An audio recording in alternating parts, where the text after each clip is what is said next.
Super Mario Sunshine is what I would consider the second of the holy trinity of classic 3D Mario games. Sunshine operates similarly to its predecessor 64. Peach is kidnapped. To save her, she requires you to collect 120 gold shiny objects throughout multiple areas, where Mario has to platform, solve a puzzle, defeat a boss, defeat Bowser at the end, buy Peach with the 120 gold shiny things you collected, yada yada yada. While slightly polarizing, Super Mario Sunshine is a welcome addition in this lineup and excels in one field that other Mario games, I'm looking at you, New Super Mario Bros. U, tend to overlook. Identity. The story stays relatively standard. However, it's the location where this game really excels. The game opens with Mario and crew flying on a plane to a tropical luxurious island that has been mysteriously degraded by a figure that, kinda looks like him. So while you are trying to save Peach as the main objective, the other objective is to collect shines and essentially clean the island while also having the entire island hate your guts. And being in the tropical paradise is a clear motif throughout most of the settings in this game. While a little clunky, the main gimmick of this game, Flood, and its unique tropical location Isle Delfino are incorporated flawlessly, giving this game its clear identity that brings it apart from the rest of the other games in the lineup. It's been almost 22 years since the original release of this game, and while there have been references to this game in other titles, Nintendo hasn't ever really confirmed any work being done to have a mainline Mario adventure through Isle Delfino in the near future. It seems like Isle Delfino and its inhabitants will begin its slow fade into obscurity. Until...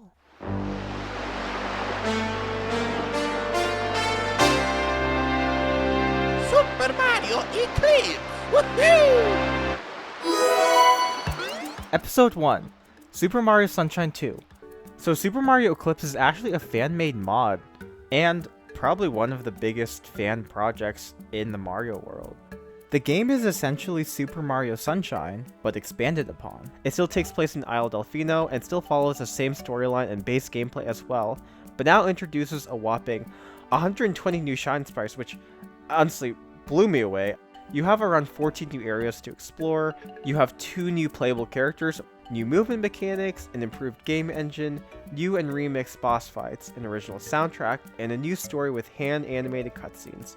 And once you 100% the game and collect all 240 shine sprites, you get something else special, and I'll touch on that later. Does this expansion mod work well? Well, I mean, you read the title of this video. Yeah, but why does it work so well as just this fan-made mod? Well, in this video, I'd like to go through Eclipse and talk about why I feel it excels so much as an extension to Sunshine, and honestly, as I would call it, the true sequel to Super Mario Sunshine. In long-form video fashion, I have also split this video up into different episodes to make this more digestible. So before starting, massive spoilers for the game ahead. First up, Episode 2, Visuals and Setting. So, is this game pretty? Yes, but what makes this game's visuals work? Overall, the original game is from 2002. To me, as long as the graphics and art look on par as a 2002 title, I'm content. And overall, it looks stunning to me. To my blind, typically uncritical of graphics eye, I didn't notice much of a visual upgrade or downgrade, which makes sense, since modifications done with this mod is essentially just adding actual content to the base game. In my case, it looked really nice on my screen. It was probably equivalent to the Super Mario Superstars quality in that game. The actual new additions to the game though looked fantastic, and the amount of detail throughout the new worlds rivals Nintendo's own levels as well. Most of the levels also don't feel out of place either, and include aspects that expand on the Isle Delfino lore the original game had. There were truly some well-crafted sections in each level that I love to look at. Spewing some off, you have Lighthouse Island that literally has SpongeBob SquarePants and Patrick. You have the arcade in Hotel Lacrima, and you have the games in that arcade that are actual Nintendo games. You have the Workers' Bunker in Warship Island with the cute animals in the aquarium. And, my favorite part, the entirety of Red Lily City. I personally think that Red Lily City represents the creativity the Eclipse devs had. It captures the feeling of a coastal Italy-esque town and has its own fun details to take a look at throughout the town, the shopping center being my favorite part of the whole thing.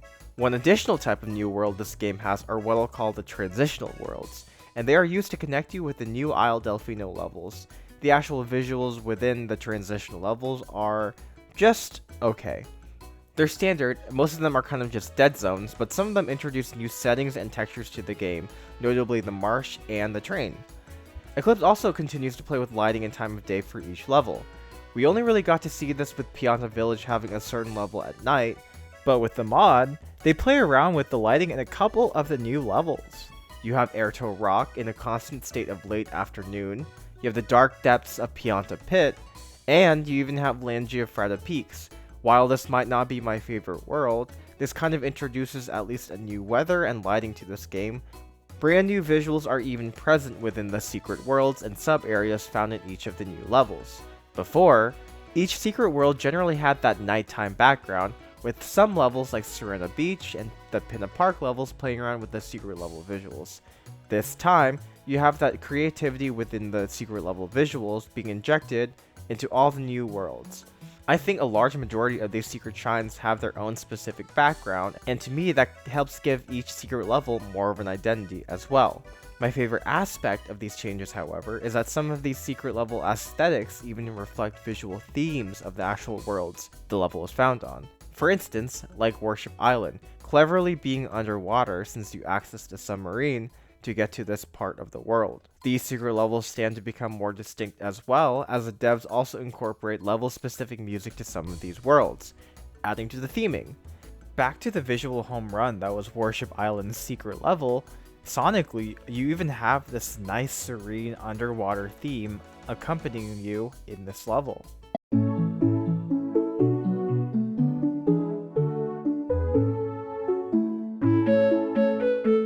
This ties into my next point, music. The music in this game is also new. For most of the levels, the background music is actually originally composed or remixed by the Eclipse team. I'm quite a big fan of Nintendo music. I'm there every Monday afternoon waiting for the new Nintendo Music album drop, so I wasn't sure how well these original tracks would fit in a game like Sunshine, but I could definitively say these tracks fit the world they're in, and honestly, they're straight bangers. Here are a couple of my faves. I've said this many times already, I love Worship Island's pirate-esque theme. You have a darker remix of the Pianta Village theme in Pianta Pit.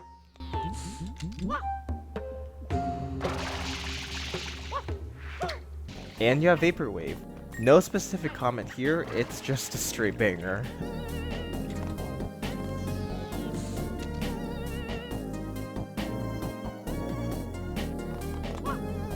Personally, I'm already finding myself listening to these tracks outside of the game already. I just love them so much. I mean, look at what my Spotify Wrapped is already for 2025. Special shout out to the creators of the soundtrack, Stephen Shockley and Trevor J.A. Scott, for creating this wonderful soundtrack. I'll add a link to the description if you want to purchase their Bandcamp, and additionally, it looks like all of these Eclipse selections are also available on YouTube Music, Apple Music, and Amazon Music. While the aesthetics and sounds of these worlds are fantastic, incorporating the actual NPCs to interact with in Sunshine is to me what gave the original game its distinct identity, and is one of the main reasons why I loved it so much. Playing the base game, I forgot how funny some of the dialogue is in the original game. For instance, like the Serena Beach Pianta literally calling Mario a perv, which she isn't wrong. Why are you in here, Mario? Keeping that in mind as I play the new part of the game, I'm happy to say that the devs knew what really worked within Sunshine and incorporated the same life and character within all the new worlds as well. The new levels are full of life, most of them, thanks to the variety of NPCs you run into. And they're not just generic NPCs either, a lot of them are just legitimately hilarious to interact with. One of my favorite interactions with NPCs are with the Mafia members in Hotel La Crema. In that first level where you're fighting in the arena, my favorite part was just reading all the dialogue as they kind of watch you fight all these stews.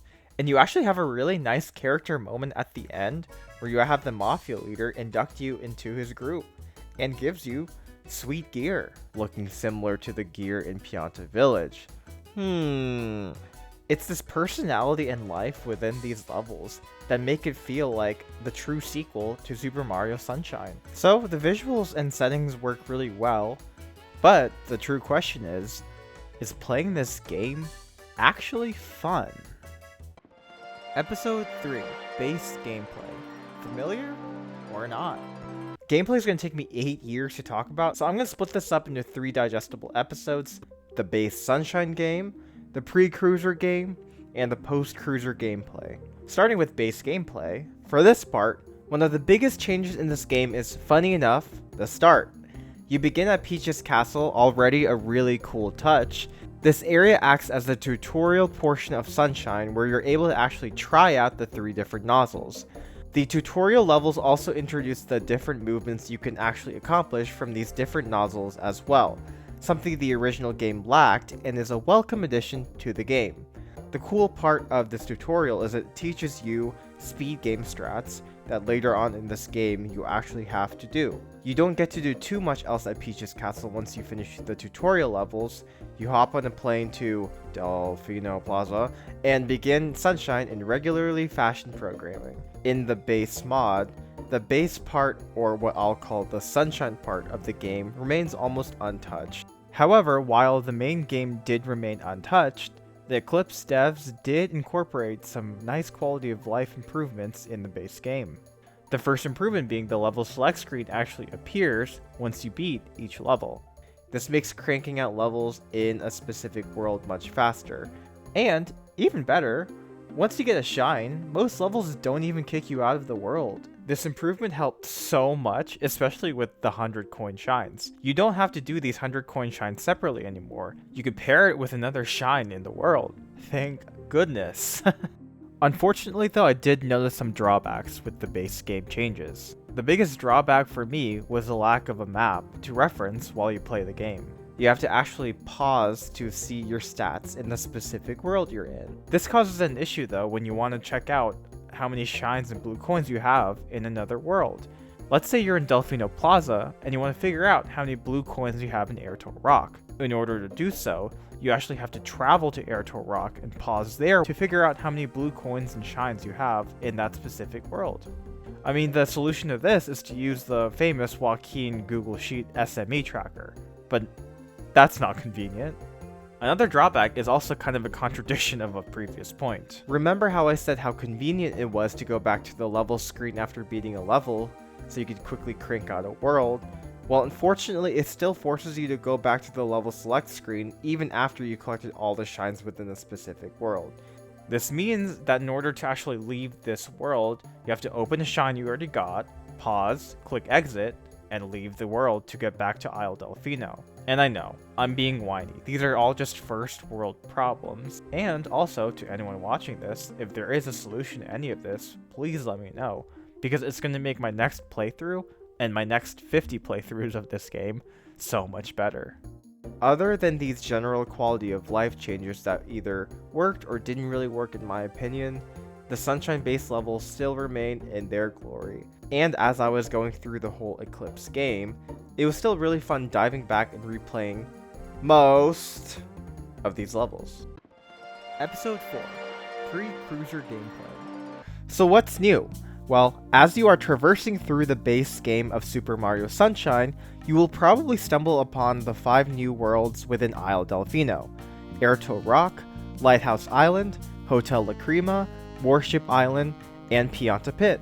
These new levels also have the distinction being actually required to complete in order to unlock Bowser. There are 8 new levels in each world, and, except Pianta Pit again, they all have the same requirement of having to beat the same epic groundbreaking episode 7. So how do you access these worlds? You can't actually access most of these worlds from Isle Delfino except for Airtoe Rock. Instead, most of these worlds are connected by those transitional world levels I mentioned in the visuals part. There are a couple exceptions to this. You have this very, very nice Pianta running a boat service to Lighthouse Island from Pinna Park, and you also have Pianta Pit, which requires its own section. These transitional levels or worlds, they're just okay. Like I mentioned with the visuals, they were pretty bare bones mostly. To me, I think incorporating more NPCs within these transitional worlds would have made a couple of them feel more alive.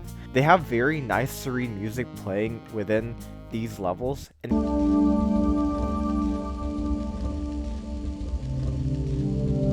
but god, I was bored. I didn't really want to stay there. I did enjoy the introduction of the train station though, that kind of acts as another transitional pathway to the new worlds. There are train stations built at 4 worlds: Serena Beach, Airto Rock, Hotel Lacrima, and Rico Harbor. When you enter these stations, most of them had their own set of NPCs to interact with as well, and they kind of have also an impact on the game. You have the conductor in Airto Rock that's actually involved in the hide-and-seek mission, and you even have a small no-key on the train granting you a shine for listening to her ramble. And yes, I said shine! All of these transitional worlds, and I think there's 9 overall, each contain its own secret shine. Most of them are just quick things to find within that world, like in this one you have a pearl that you just need to ground pound, but some of them were surprisingly creative. I love the one that had you speak to a surprisingly thought-provoking melancholy NPC. What is this? Outer Wilds? But these are kind of just transitions, they weren't as important. How do the actual new levels fare? First, we could easily just say episode 7s are all just flops. I guess some of them had some variety incorporated into them. They had Shadow Mario leaving a trail of dangerous paint behind him, which added some challenge, but again, all of them are relatively something I could do without. The Shadow Marios in this game definitely seemed very nerfed, and theorized it was just the devs' way of telling us that they hated these levels too, and they wanted them to not waste more of your time. Relatable. Otherwise, except for these episode 7s, I love playing the new worlds. It really just felt like a sequel to me for Sunshine, and most of these levels were tastefully included and felt like legitimate Sunshine levels. They weren't just crazy mod levels or those weird crazy Mario Maker levels that are just annoying. You had a good mix of familiar levels, a Piantissimo rematch, a secret level in every new world, a redux of the slightly horrifying Pianta dying in fire goop mission. You have new red coin missions, you have 100 coins in every world, but you also had a lot of new, fun, innovative ideas being introduced. My favorite pre-cruiser world I want to highlight was Hotel Lacrima. Like, dang, this level has the biggest stinker levels in the whole game, but it also, to me, had 2 of the best new levels introduced in Eclipse. The first one being Booty Scooting Safari. You got this new level introducing slide mechanics. This slide is wonderfully difficult, and I legitimately spend almost 30 minutes trying to beat this level. It's insanely easy to cheese this slide and jumping off and landing on a lower pathway, but they make it so it's cheating proof. You have to pass through each checkpoint in this level to actually get the shine at the end. You even have a cool storytelling element within this level that the owner of this slide is actually the wife of the owner of Blooper Surfing Safari, known by their stage names Big Daddy and Big Mama. All in all, it's a creative, surprisingly never before done gimmick in Sunshine that was tastefully included and fit within the overall cohesion of the game. This wasn't even my favorite level in Lacrima. The first Mafia level I felt was also insanely well done, and so much variety happened in this level. When you open up to the level screen, you have no real direction in this world. You kind of just are led to the hotel. Going into the hotel, there's a cloud of anxiety and fear plaguing the hotel.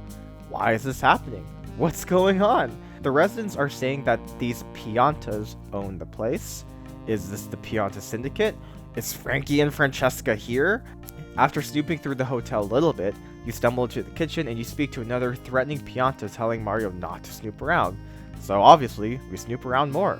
In the back of the room you know it's a sewer. Why is there a sewer entrance here? You ground pound and you get plopped into the storage area below. There are Pianta Mafias walking around and it makes you realize it's a hiding gimmick. It's cool seeing something like this because the original game didn't have a hiding gimmick, and to my knowledge, I don't think a 3D Mario platformer even includes a hiding gimmick like this. It's nothing special, it's a Nintendo stealth mission, so obviously the people you're trying to hide from have a crippling ailment of having no peripheral vision, but still, it's a cool addition to Sunshine. Once you get past this section, then you enter an arena. Suddenly, you are surrounded by the Pianta Mafia, which kicks off the final stage of this level, where you must ward off 3 waves of the Stew Crew! Each wave you have to beat all the stews, and intertwined between the waves is also just hilarious commentary from the Mafias watching you fight. Overall, I don't even need to explain why I love this level so much. It's packed with so much variety and story and really showcases the creativity that this Eclipse team possessed. Even at the end, you have the cherry on top where you have been officially initiated into the Mafia with a pair of the famous Mafia glasses. Another world I wanted to specifically shout out was Pianta Pit. So one day I was just playing through Pianta Village. I fell off because I suck at this game and noticed I didn't get the usual too bad screen. I teleported to this pit. Like me, most players will not know of its existence and will just stumble upon this level, which I think it's such an immersive and memorable way to introduce this world. Another highlight and something else I noticed as I was playing through this game, and it's probably just me being rusty, is that I had a truly difficult time trying to beat some of these levels. The golf one, that's just a skill issue for me, and also specifically the secret levels. With all these base worlds too, the new worlds have their own secret levels where Mario randomly gets FLUDD taken away from him by Shadow Mario. I swear FLUDD makes these levels herself to make you really miss her absence. I felt like these were a good amount of difficulty. The Lighthouse Island one specifically, traumatizing. I stopped at the end for 10 seconds wondering, how the hell am I supposed to get past this? And with the difficulty too, I didn't really feel like it was distastefully done. It felt like they actually put some thought into how to make a true but fair difficult level in a Mario game. Speaking of Lighthouse Island, there's also one more surprise as you play through here. A familiar figure Piantissimo appears for another mission. Like previously, you end up crushing his dream again. No, seriously, why is he so slow? And after getting the shine, it introduces a brand new handmade animation that shows that this mission really crushed him. He realizes he can never beat Mario. And what's the point of all of this? Am I really that fast? So instead of trying to beat a dead horse, he walks up to Mario, sings "Think of What We Could Do Together." Unlimited. And after a TikTok-esque edit of the two, he joins your party. And you could actually play as Piantissimo in this game. He has a different movement set than Mario, which is cool, and he also doesn't use FLUDD. And he's way more acrobatic in his movements. Personally, he wasn't for me since I, again, suck at this game and need the FLUDD crutch. But the few times I've used him, you can really go so far and so fast everywhere. It's epic, and it's a speedrunner's dream come true. This also begs the question, damn King, you move like this and you suck this much still at races? Overall, I just had an amazing time playing these new levels. However, there were some stinkers. One of my biggest gripes with this pre-cruiser portion of the game is the amount of filler levels that plague a lot of these worlds. Some mainline episode levels took me 1 minute to figure out and solve, and to me it did not deserve to be called a mainline level. There was one in Airtoe Rock where I literally thought the level was already easy, thinking there were a couple of these rocket nozzle rocks to ground pound. But nope, it's even easier. All you have to do is ground pound this lone rock in an unhidden, wide open, and most importantly, spoiled location in the level. And I thought this problem pervaded through a lot of the worlds. Some of these shines within all these new worlds were just a little too simple for me to be called an actual level.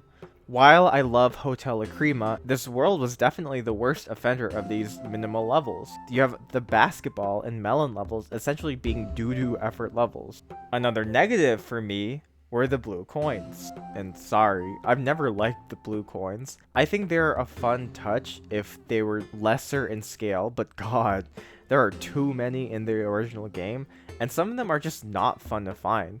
A lot of them were just spraying random things within the world with nothing indicating to you that there is a blue coin in this random lamp in Serena Beach. Having collectibles be a scavenger hunt but not a needle in the haystack is a hard balance, and I feel like the majority of the blue coins in Sunshine are too much of a needle in a haystack to be enjoyable for me. The Eclipse portion makes this problem a little better, only having 20 instead of 30 blue coins in each of the levels, but there are still some that are pretty impossible to find. For instance, spraying this lamp in Hotel Lacrima, what is up with blue coins being hidden in lamps? On the topic of blue coins though, and this might just be more of a topic for the end game, I thought that the M graffitis were a little bit harder to find here. I liked that. It was still a good needle in the haystack challenge, but you weren't completely in the dark because you knew that these M graffitis indicate, oh, there's a blue coin here. The base game didn't really use the M graffiti to its highest potential, but with the Eclipse levels, they hid these M graffitis in really clever places. So overall, one day I'd like to make a video and deep dive on all the levels in Eclipse, since there are a ton of great ideas here, and I had such an amazing time playing this new part.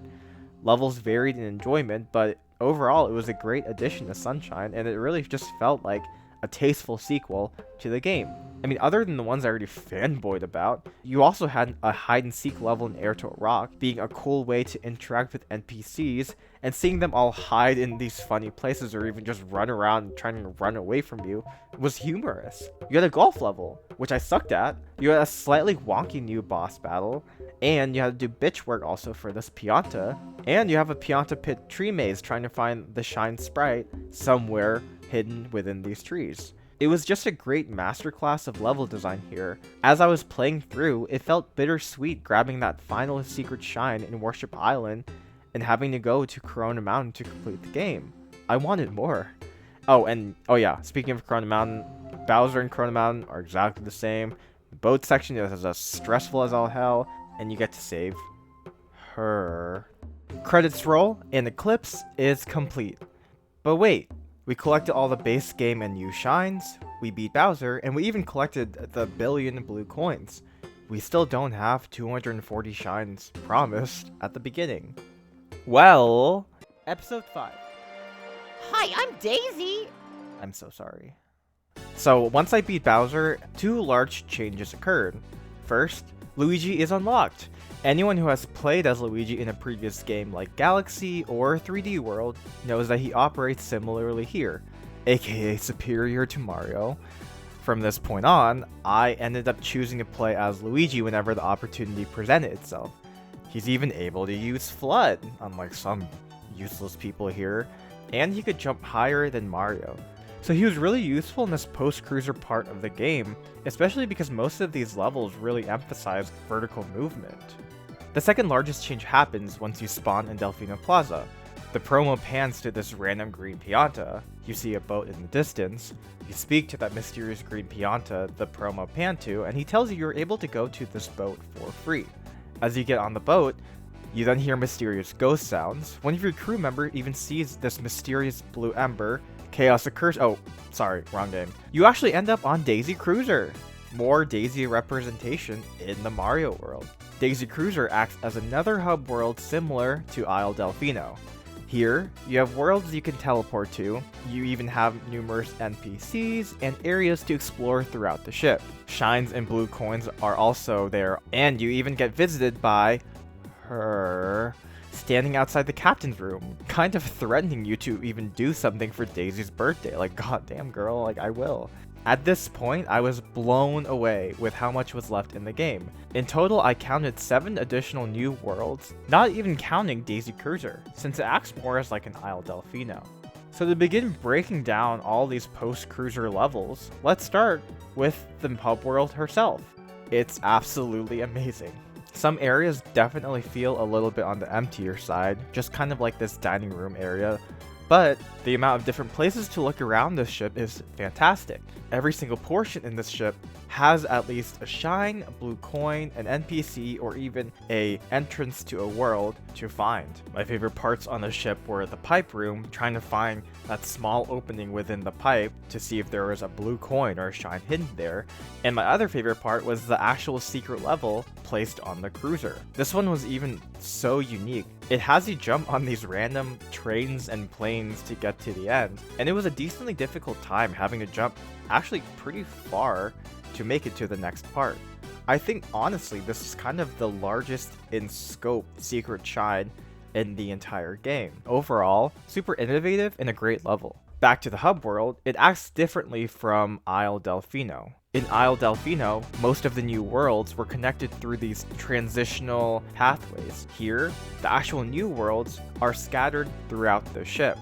While the bulk of these worlds are actually just in the captain's room, it's not necessarily a special layout, but I understand what the devs were trying to go for.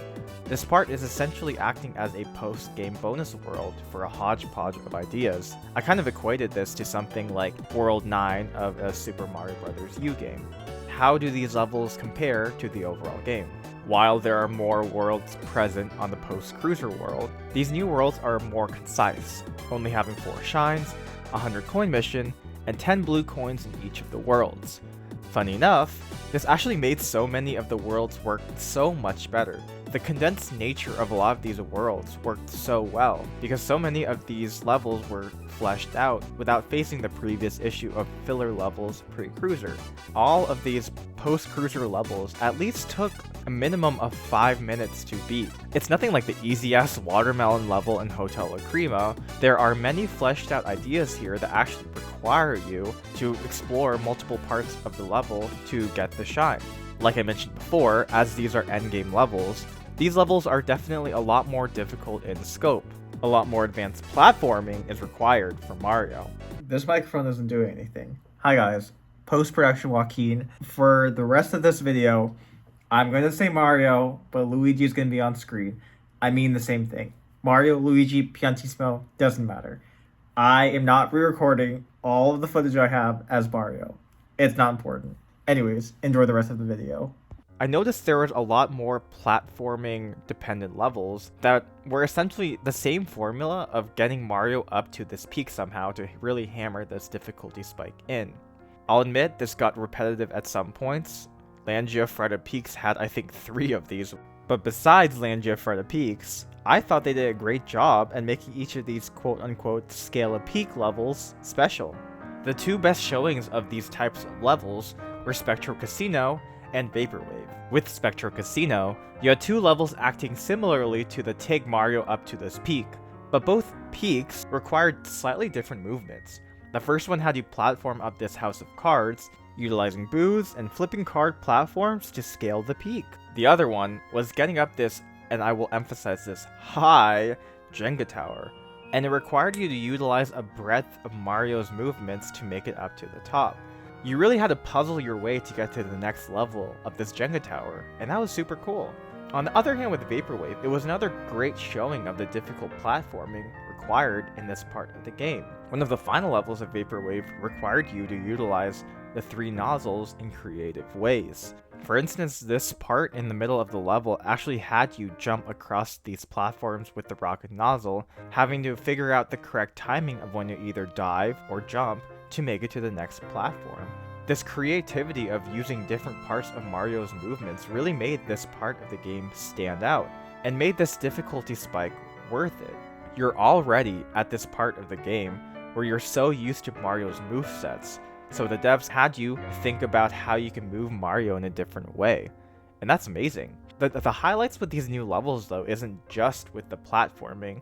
There are also a great amount of other new ideas introduced within these post-cruiser levels. My personal highlights were, first off, the entirety of Red Lily City. I could go on about this level on, and I could honestly just create a video separately for this level, but I thought it was such a home run. First, you have the introduction of a new spin-off character, the special, slayful La Noquisia. And while she's still as slow as Piantissimo in these races, I love the expansion of lore within Eclipse. My favorite part of this level, though, is it incorporates verticality. You have the underground portion, you have the ground portion, and you kind of have the sky portion too in Red Lily City. There is a level where it requires you to go to all 3 of these zones. You have to go to the ground zone to find the entrance to the sewer. When you enter the sewer, you're in this underground zone to find the button to trigger the bubbles blowing above. Then you actually have to jump on the bubbles and explore the top zone to get a shine and a blue coin. And that is such creativity and variety in terrain that really makes Red Lily City a home run. Another highlight was Peach Beach. All of these levels were basically home runs for me. The first one being a crate breaking level, and never would I have imagined struggling in a Sunshine game crate breaking, but wow. They did a great job having a variety of different crates to break. You know, you have to jump off this ramp to break this really large crate. You have to go on top of this pink rock to break this whole stack of crates. And you actually are required to use both nozzles to get rid of all the crates within the level. What ties this as an actual challenge is also the time limit. You have to balance all these types of movements and maneuvers to break all these different types of crates with the time limit. The next few levels are also fantastic. If you didn't know, Peach Beach is a tribute to the Mario Kart course from Double Dash. In Eclipse, You actually use the turbo nozzle to simulate a real Mario Kart race. These mechanics are satisfying and work amazingly in this Sunshine engine. My final highlight is actually Yoshi's Village. I would say the levels aren't necessarily the best, but it was actually really cute seeing a different species in a Sunshine world. On another note, the red coin missions I also wanted to specifically call out. They were great. I was a little skeptical of having at least one of these in most of the worlds, but the red coin missions utilized the world's gimmicks really well and made them feel way more distinct and super fun. Mario's dream had you rising on this strange platform to get these red coins. It was kind of a timer where you had to actually grab all the red coins before the platform disappeared. Red Lily City requires you to explore the entirety of that island to collect these coins. It was a really nice touch because it actually forced you to enjoy the sights that the city had to offer. You know, you could see something like their food court, which, oh my god, this took me so long to find. The courtyard on the top, or even the playground with enemies on it. That's a safety hazard. Finally, again with Yoshi's Village, it introduces red butterflies. So these levels were just a pinnacle of creativity, and I think overall, with the conciseness and also the difficulty presented within the new levels, I think I kind of enjoyed these more over the levels pre-Bowser. This area is not perfect though. My biggest gripe with these new worlds is mainly just cohesion with the overall Sunshine universe. Pre-Bowser, I felt that Eclipse did a great job at feeling like an expansion of the Super Mario Sunshine world. All the new main game levels in Isle Delfino felt complementary to each other. Post-Cruiser though, this wasn't the case for all of the levels. Stuff like Spectro Casino, Langiafreda Peaks, and Vaporwave really brought me out of what Sunshine really was. The counter-argument for this, which I know I'll get, are kind of the secret/cloud world levels, but I want to say that these are just features in an overall world. It's not kind of its own entity with its own levels. And I understand what the devs were probably trying to get at with these new levels. I mean, I love Vaporwave as much as the next guy. I'm still bopping to it to this day. But still, I mean, they definitely still took me out of Super Mario Sunshine as a game. And finally, I just want to say I hated the fiery PD Piranha level. It was so annoying. Having the tornado spew out fire as you're trying to spray PD Piranha, it was just terrible. These 2 points were my only gripes though. Overall, I enjoyed these Daisy Cruiser levels even more than the base game. They introduced a wonderful amount of new content to the game, and it really felt like at this point, the devs said, we're taking our gloves off and we're officially just going to try out these crazy wacky ideas, which for the most part, work. Once you get to your coveted 240 shines, you get to Episode 6, the finale, kind of. When you go back and spawn in Delfino Plaza, the promo shows up, and you see, Delfino Plaza's on fire! For the final hurrah in this game, you get one more showdown with Bowser throughout a destroyed, fiery Isle Delfino. The boss battle is, of course, still 3D Mario fashion of hitting Bowser multiple times with some gimmick to defeat him. In this case, there are boxes throughout where you need bullet bills or bombs to open, with rockets in those boxes to shoot and defeat Bowser. This being a 3D Mario boss battle, it obviously was just okay. I also had some issues with getting the rockets to spawn again because, surprise, I suck at aiming, and when I went back to the box to get another rocket, it just never spawned again. I thought it was just fucked. What this excelled at though was how grand and cinematic the finale was. The original Corona Mountain boss battle was, it was Bowser Jr. and Bowser in the bath. And I guess it could be cinematic to some people, but it's not your Ozymandias. It's Bowser taking a bath. Here, with this new boss battle the Eclipse devs created, it truly just feels like the end of the world, and the stakes are high. You have all these Piantas who live in Isle Delfino, hiding, begging Mario to save the day. You have buildings destroyed and on fire in a world you've been traversing the whole game. And you have the whole entire farmer's market destroyed. The humanity! It's a cool idea, and it's really only something I've seen in, like, New Super Mario Bros. U. Having something you attribute to be a quote-unquote safe area being completely destroyed and taken over by Bowser. After hitting Bowser multiple times, the boss battle ends, credits roll, and you beat the game. So, tying back to the original idea of this video, what were my overall thoughts with the game? Episode 7, Appreciation. Well, just from the way I've been talking about it, I loved Eclipse so much.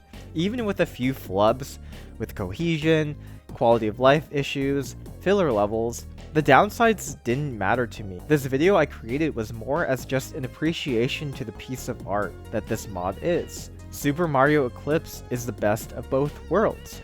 It combines the classic, almost perfect gameplay with a new set of levels that are familiar, yet introduce new concepts that keep the game fresh, like what a true sequel should be. But what I would call the best part of this game, and what I think captures the whole spirit of the mod, are the tributes and references throughout the game. I didn't talk too much about the surprises in Yoshi Village. The secret level is literally just old 2D Mario levels in a Sunshine engine. There were so many times in the game where I just pointed at the screen laughing like a crazy person, enjoying seeing Sunshine Mario transported to these different types of Mario games. And while we're talking about tributes, let's talk about the actual biggest tribute this game had, the post-game portion in Peach's Castle. Once you defeat Bowser again in Isle Delfino, you are able to travel back to Peach's Castle. And when you go inside, you realize it's not the tutorial level you were at previously, it's an exact replica of Super Mario 64. When you jump into the painting, there are mini missions scattered throughout, and you're able to complete them and get the designated Power Star just for fun. What Peach's Castle actually represents ties back to the overall spirit of the game. It's an appreciation for Mario. I mean, come on. Seeing Mario 64 in a Sunshine engine made me smile like a kid ear to ear, and it's even got so many of the secrets coded in here too. All of the extra levels within Peach's Castle you actually access through Mario 64 entrances. All of this together is what I think encompasses the overall theme of Eclipse: appreciation. As you play through Eclipse and you see past Mario games being represented in these levels, it makes you remember how much fun you've had playing all these Mario games, and it made me smile, just like remembering all of these old games I played growing up. All of this really highlights why Eclipse worked so well. You could tell they put together a really passionate team who've played these games like us for so long. They know what works and what Mario fans really love in Mario games, and they ended up creating the long-awaited quasi-sequel of the game fans have been waiting for. I wanted to end off this video just thanking all of the Eclipse developers for making this amazing mod. All of them are going to be listed on this side as I kind of yap. And I also just wanted to thank everyone for watching this video and making it this far. This is my first video, so I'm still trying to get the hang of editing and creating these videos, but I had a good time playing it, and I'm planning on making more videos like this about video games and other types of media as well, whatever I get involved with. For watching, subscribe for more, do whatever you want.